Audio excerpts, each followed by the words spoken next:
আপনি কাউকে যখন ড্রয়িং শেখাবেন তখন টেকনিক দিয়ে শেখাবেন, তাহলে দেখবেন সেটা সহজেই সে শিখতে পারবে। এখানে আমরা ওয়াই লেটার আঁকলাম, ইংরেজি লেটার ওয়াই। এরপর দেখুন এই বরাবর সোজা একটা দাগ দিব, এই বরাবর সোজা একটা দাগ দিব। এরপর কি করব, এখান থেকে এভাবে একটা দাগ আঁকবো এবং এখান থেকে এভাবে একটা দাগ আঁকবো। তিনটা দাগ একবারে আমরা মিলে দিব। দেখুন এই তো সোজা দাগ। এখান থেকে একটা দাগ, এখান থেকে এভাবে দাগ, দুইটা আমরা ঘর আঁকছি। কিভাবে কৌশলে দেখুন, এভাবে যখন শেখাবেন তখন সেটা সহজ হবে, মনে থাকবে। প্রথমে কিন্তু আমরা লেটার ব্যবহার করেছি এবং বুদ্ধির সাথে কৌশলের সাথে শেখাচ্ছি। এই দেখুন ওয়াই বরাবর যদি সোজা ওয়াই হয়, বড় হাতের ওয়াই হয়, এরকম হবে। এখান থেকে সোজা একটা দাগ দিলাম, এই তো সোজা দাগ দিলাম। এরপর দেখুন এই দাগটা একটু বড়, এই দাগটা একটু বড়, অর্থাৎ এই দাগটা ছোট। এখন এখান থেকে একটা দাগ, এখান থেকে একটা দাগ, এভাবে গিয়ে এভাবে লাগবে, এভাবে গিয়ে এভাবে লাগবে। কত সুন্দর দুইটা ঘর হলো। ঘরের চালাতে আমরা একটু নকশা করব, এতে আরো আকর্ষণীয় এবং সুন্দর হবে। বন্ধুরা, আপনি যদি ড্রয়িংটা খুব তাড়াতাড়ি শিখতে চান তাহলে কি করবেন, এরকম করে দৃশ্য আঁকা শিখবেন, বেশি বেশি দৃশ্য আঁকা শিখবেন, তাহলে এই ড্রয়িং খুব তাড়াতাড়ি করতে পারবেন, মানে দ্রুত ড্রয়িং শিখবেন। এভাবে ঘরের চালা আঁকার পর ঘরের দরজা আঁকবো। দুই পাশে দুই ঘরের দুইটা করে একটা করে দরজা আঁকলাম এবং এই পাশে একটা করে জানালা আঁকবো, জানালার মাঝে একটি করে দাগ দিব। এই তো দেখুন সহজ এবং সুন্দর। দুইটা ঘর আঁকার পরেই মনে হচ্ছে ঘরটা দৃশ্যটা কতই না সুন্দর হবে। এখানে একটি ভি লেটার আঁকলাম, এরপর এর ওপরে আরেকটি ভি আঁকলাম, এর মাথায় আরেকটি ভি আঁকলাম। এভাবে করে দেখুন এখান থেকে সোজা দাগ একটু বাঁকা করে নিচের দিকে নিয়ে আসবো, এখান থেকে একটু বাঁকা করে নিচের দিকে নিয়ে আসবো এবং নিচে গাছের শিকড় আঁকবো। এইভাবে শিকড় আঁকবেন। এরপর এখান থেকে দাগ তুলে দিব, এখান থেকে দাগ ডাবল করে তুলে দিব। এখন এখানে কি করতে হবে, এখানে এভাবে করে গাছের পাতা আঁকতে হবে। এই তো ডালে ডালে পাতার ঝোপ আঁকছি আমরা। কেমন লাগে এরকম করে ড্রয়িং করলে? শিখতেও মজা লাগে, শেখাতেও মজা লাগে।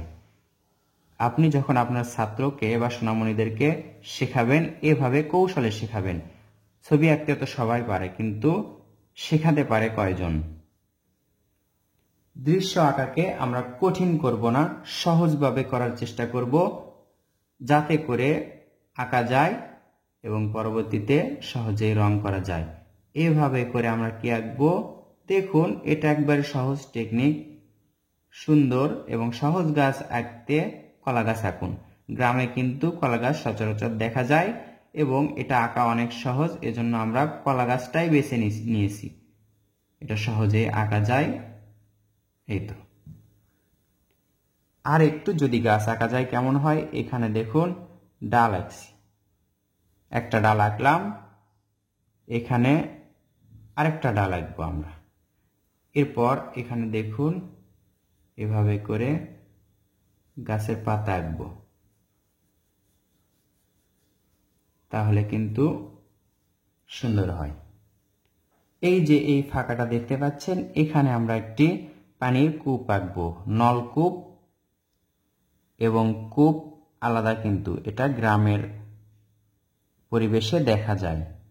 এভাবে করে আমরা দেখুন সোজা এতদূর নিয়ে আসবো এবং এইভাবে ভাঁজ করে দিব। আবার দেখুন এখান থেকে গোল করে ভাঁজ করে দিলাম। তাহলে এর মাঝে আমরা ইটের গাঁথুনি আঁকবো। ইটের গাঁথুনি আঁকা কিন্তু সহজ, দেখে শিখে নিন। এভাবে করে দাগ দেওয়ার পর এই তো একটা আরেকটা পর আরেকটা দাগ, একটা পর আরেকটা দাগ, এভাবে করে আমরা দাগ দিব। এরপর এই দাগগুলো হওয়ার পর খেয়াল করুন, এই দাগগুলো হওয়ার পর এখন এর মাঝের গুলোতে আমরা দাগ টানব। এতে করে ইটের গাঁথুনিগুলো সুন্দর দেখায়, আঁকাটাও সহজ হয়। এটা হচ্ছে কূপ, এর মধ্য থেকে গ্রামের মানুষেরা পানি তোলে। এই তো, এটা হচ্ছে কূপ। সুন্দর একটি কূপ আঁকা হলো। এখানে একটি আমরা খুঁটি আঁকলাম।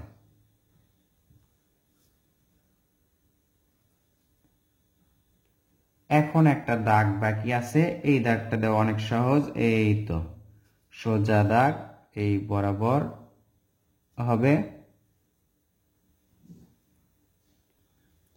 দূরে যখন আমরা দৃশ্যগুলো দেখতে পাই তখন কিন্তু এরকমই দেখি। দেখুন যেভাবে আঁকছি, গাছপালা বা গ্রাম এরকমই দেখা যায়। দূরের গ্রাম, এক গ্রাম থেকে অন্য গ্রামে যখন দেখা হয় দেখতে কিন্তু এরকমই লাগে দূর থেকে। এরপর আমরা দেখুন একটি সূর্য আঁকবো। সূর্যটা গোল করার চেষ্টা করতে হবে, প্রয়োজনে আপনি আরো আস্তে আস্তে করবেন, ঘুরে ঘুরে, যদি না হয় রাবার দিয়ে মিশে করবেন। এখান থেকে এই তো এই পজিশন থেকে এইভাবে আঁকা বাঁকা করে একটি রাস্তা বানালাম, রাস্তা আঁকলাম। এই তো রাস্তার এই পাশে দেখুন এভাবে করে হীরা বা বেড়া দিব আমরা।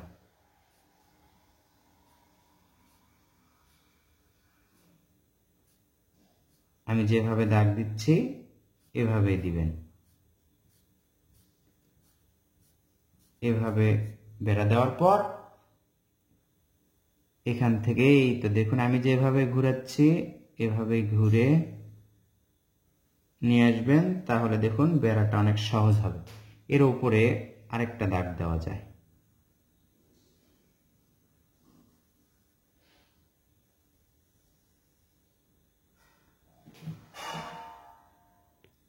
তো বন্ধুরা, আশা করছি অল্প সময়ে আঁকা সুন্দর এই দৃশ্যটি আপনাদেরকে শেখাতে পারলাম। আপনি যদি এই দৃশ্যটা কঠিন মনে করেন তাহলে কঠিন মনে হবে। আপনি যদি এই দৃশ্যটা দেখে আঁকতে বসেন তাহলে শুরুতে একটু কঠিন মনে হতে পারে, যখন আঁকতে আঁকতে শেষ পর্যন্ত আঁকবেন তখন দেখবেন অনেকটাই সহজ এবং সুন্দর হয়েছে। যেই দৃশ্যটি দেখবেন সেই দৃশ্যটি যদি সুন্দর লাগে তাহলে সেটা দেখেই আঁকতে বসবেন। যত বেশি আঁকবেন ততই বেশি শিখবেন। এই দৃশ্যটি আমি শুধুমাত্র একটি পেন্সিল 4B পেন্সিল দিয়ে ড্রয়িং করলাম। আপনি চাইলে এভাবে দৃশ্য এঁকে আরো সুন্দর করে রং করে আরো চমৎকার করে নিতে পারেন দৃশ্যটি। একটু আগ্রহ, ধৈর্য এবং চেষ্টার মাধ্যমে আপনি কিন্তু খুদে শিল্পী হতে পারেন। ছবি আঁকাকে প্রাধান্য দিন, নিজে শিখুন, অবসর সময়গুলোতে সোনামণিদেরকেও শেখান। ভিডিওটি কেমন লাগলো শেষমেশ কমেন্ট করে জানিয়ে দিন। ভালো লাগলে অবশ্যই লাইক করবেন। আমার ইউটিউব চ্যানেল বা পেজটিতে ঘুরে আসার আমন্ত্রণ রইল। এখানেই শেষ করছি। আসসালামু আলাইকুম।